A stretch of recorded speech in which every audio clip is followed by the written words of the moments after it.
Hello friend, welcome to money classes. मैं मनोविजन गिरी आपका स्वागत करता हूं आज की इस वीडियो में, जिसमें पढ़ेंगे क्लास 10th के सोशल साइंस का राजनीतिक विज्ञान के चैप्टर का नाम है सत्य में साझेदारी की कार्य प्रणाली। क्वेश्चन नंबर 1 की तरफ चलें तो क्वेश्चन नंबर 1 कह रहा है संघ राज्य की विशेषता नहीं है। संघ राज्य की विशेषता नहीं है। और ऑप्शन की तरफ चलें तो ऑप्शन ए में कह रहा है लिखित संविधान, ऑप्शन बी में करे शक्तियों का विभाजन, ऑप्शन सी में करे एकहरी शासन व्यवस्था, ऑप्शन डी में करे सर्वोच्च न्यायालय पालिका। देखिए, इसका सही आंसर होगा ऑप्शन नंबर सी, एकहरी शासन व्यवस्था। एकहरी शासन व्यवस्था राज संघ की विशेषता नहीं है। क्वेश्चन नंबर 2 की तरफ चलें तो क्वेश्चन नंबर 2 कह रहा है संघ सरकार का उदाहरण है।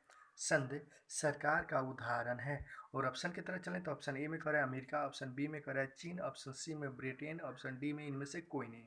अब देखिए, दो का सही आंसर होगा option number A, America. America संघ सरकार का उदाहरण है। क्वेश्चन नंबर 3 की तरफ चलें तो क्वेश्चन नंबर 3 कह रहा है क्वेश्चन नंबर 3 कह रहा है भारत में संघ एवं राज्यों के बीच अधिकारों का विभाजन कितनी सूचियों में हुआ है। भारत में संघ एवं राज्य के बीच अधिकारों का विभाजन कितनी सूचियों में हुआ है। और ऑप्शन की तरफ चलें तो ऑप्शन ए में कह रहा है संघीय सूची, ऑप्शन बी में कह रहा है राज्य सूची, ऑप्शन सी में कह रहा है संघीय सूची, राज्य सूची और समवर्ती सूची, ऑप्शन डी में कह रहा है इनमें से कोई नहीं। अब देखिए, क्वेश्चन नंबर 3 का सही आंसर होगा ऑप्शन नंबर सी, संघीय सूची, राज्य सूची, समवर्ती सूची। क्वेश्चन नंबर 4 की तरफ चलें तो क्वेश्चन नंबर 4 में कह रहा है सत्य में साझेदारी सही है क्योंकि। सत्य में साझेदारी सही है क्योंकि। ऑप्शन की तरफ चलें तो ऑप्शन ए में कह रहा है विविधता को यह विविधता को अपनी में सिमेट लेती है। ऑप्शन बी में कह रहा है देश की एकता को कमजोर कर देती है। ऑप्शन सी में कह रहा है फासले लेने में देरी करती है। ऑप्शन डी में कह रहा है विभिन्न समुदाय के बीच टकराव कम करती है। देखिए, 4 का सही आंसर होगा ऑप्शन नंबर डी, सत्य में साझेदारी सही है क्योंकि विभिन्न समुदाय के बीच टकराव कम करती है। सत्य में साझेदारी की सही है क्योंकि विभिन्न समुदाय के बीच टकराव कम करती है। अब क्वेश्चन नंबर 5 की तरफ चलें। एक मिनट। क्वेश्चन नंबर 5 की तरफ चलें तो क्वेश्चन नंबर 5 कह रहा है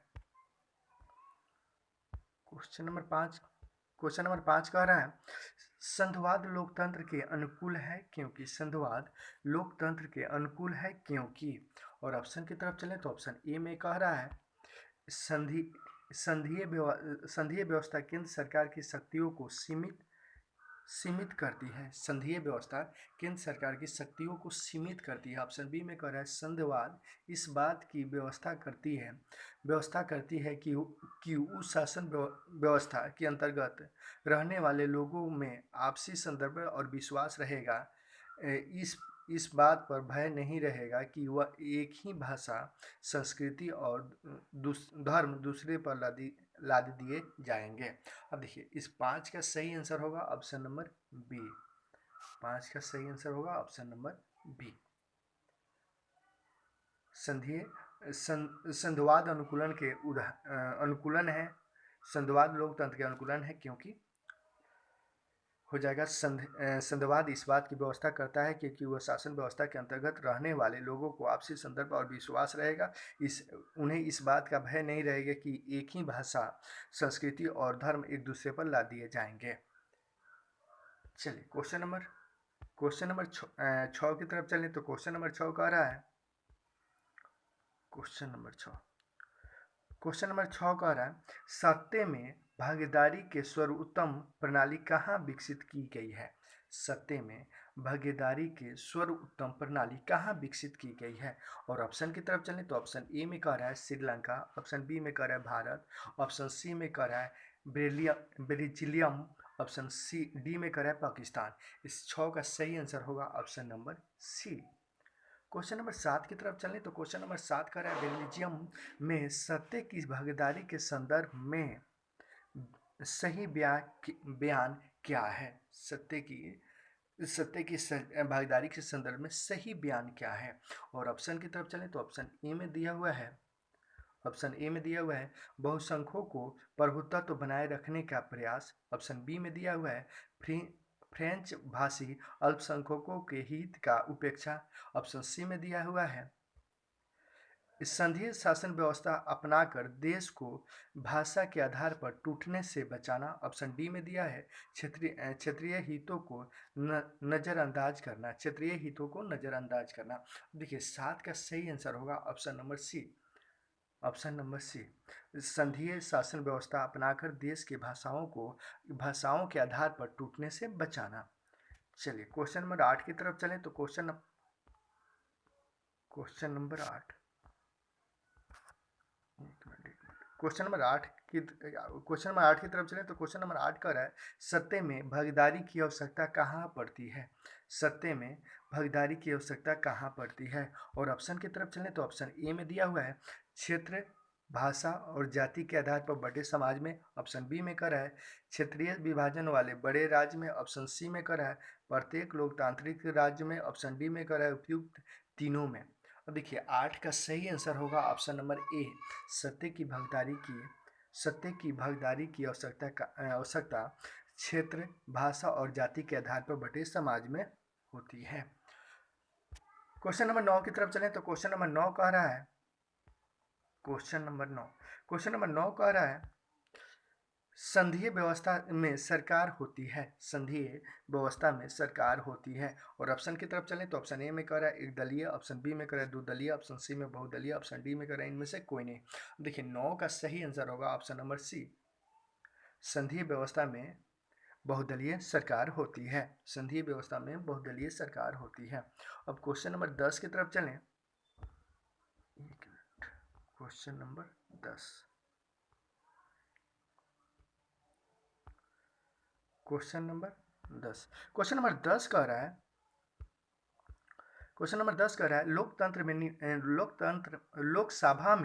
लोकसभा में निर्वाचन हेतु कुल सीटों की संख्या है।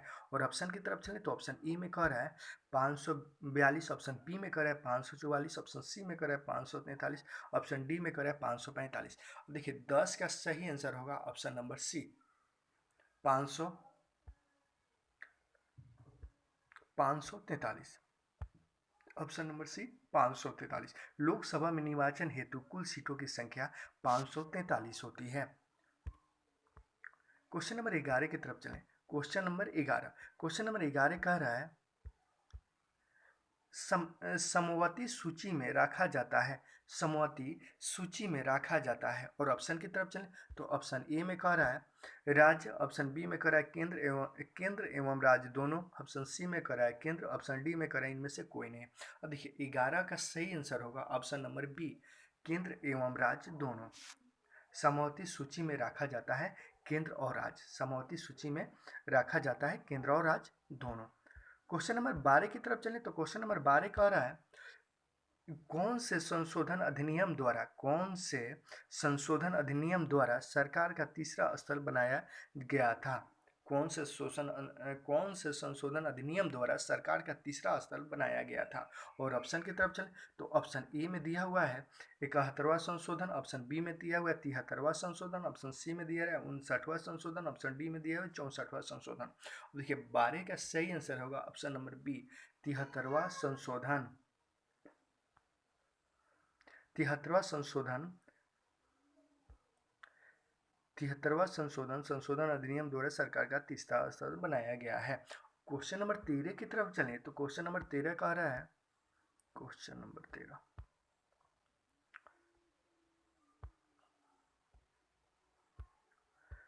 13 कह रहा है निम्न में से कौन सा पंचायती राज व्यवस्था का दूसरा स्तर है? निम्न में से कौन सा पंचायती राज व्यवस्था का दूसरा स्तर है? और ऑप्शन की तरफ चलें तो ऑप्शन ए में दिया हुआ है ऑप्शन ए में दिया है ग्राम पंचायत, ऑप्शन बी में दिया हुआ है जिला पंचायत, ऑप्शन सी में दिया है पंचायत समिति, ऑप्शन डी में दिया है नगर पालिका।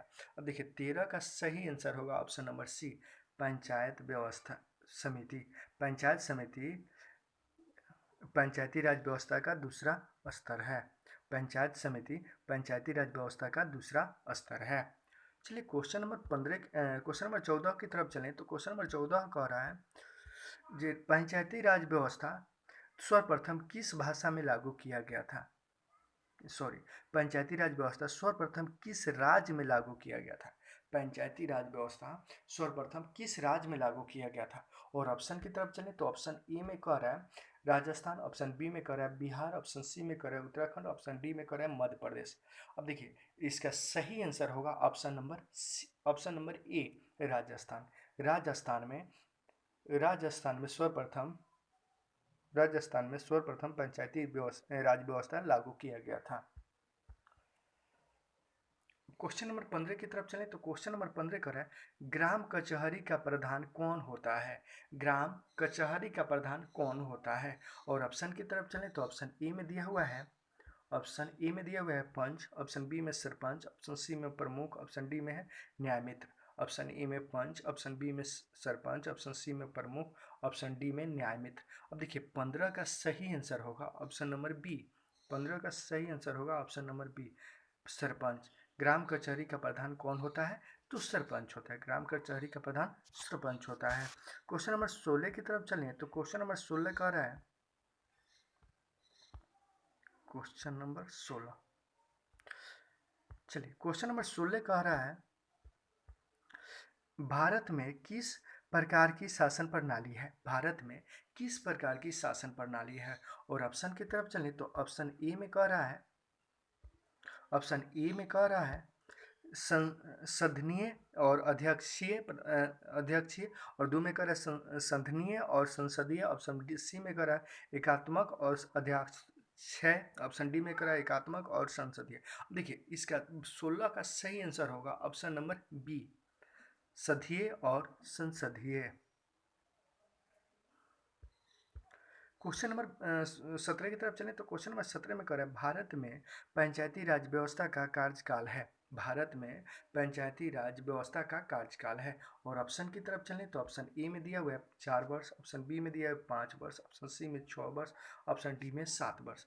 ऑप्शन ए में 4 वर्ष, ऑप्शन बी में 5 वर्ष, ऑप्शन बी सी में 6 वर्ष, ऑप्शन डी में 7 वर्ष। अब देखिए 17 का सही आंसर होगा ऑप्शन नंबर बी, 5 वर्ष। बिहार में पंचायती राज व्यवस्था का कार्यकाल 5 वर्ष है।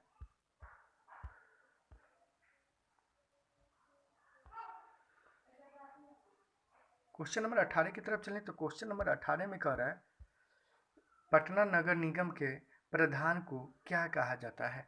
पटना नगर निगम के प्रधान को क्या कहा जाता है? और ऑप्शन की तरफ चलें तो ऑप्शन ए में कह रहा है महापौर, ऑप्शन बी में कह रहा है नगर प्रधान, ऑप्शन सी में कह रहा है नगर सचिव, ऑप्शन डी में कह रहा है इनमें से कोई नहीं। अब देखिए 18 का सही आंसर होगा ऑप्शन नंबर ए, महापौर।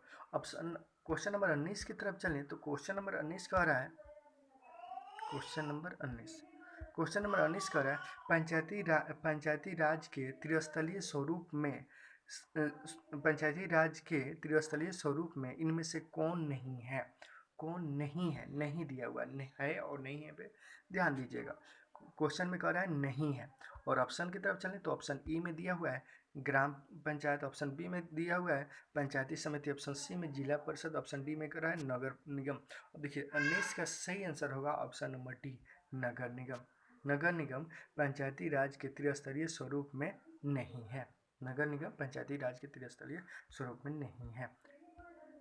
देखिए 10th क्लास की अच्छे से अच्छी तैयारी करने के लिए इस चैनल को लाइक करें, सब्सक्राइब करें और अपने दोस्तों के साथ शेयर करें। हर सब्जेक्ट का chapter by chapter, objective plus subjective का नोट्स मिलेगा। और इसी तरह के PDF नोट्स के लिए